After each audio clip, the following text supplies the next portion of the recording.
Good morning guys. Ayan, inom tayo guys ng green tea.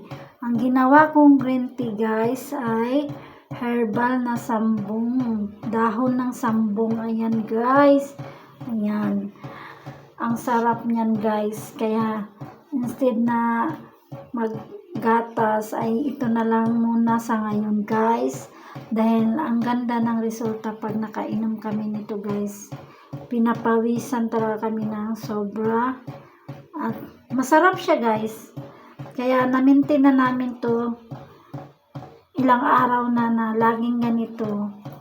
Diba guys, ang sarap, sambong siya.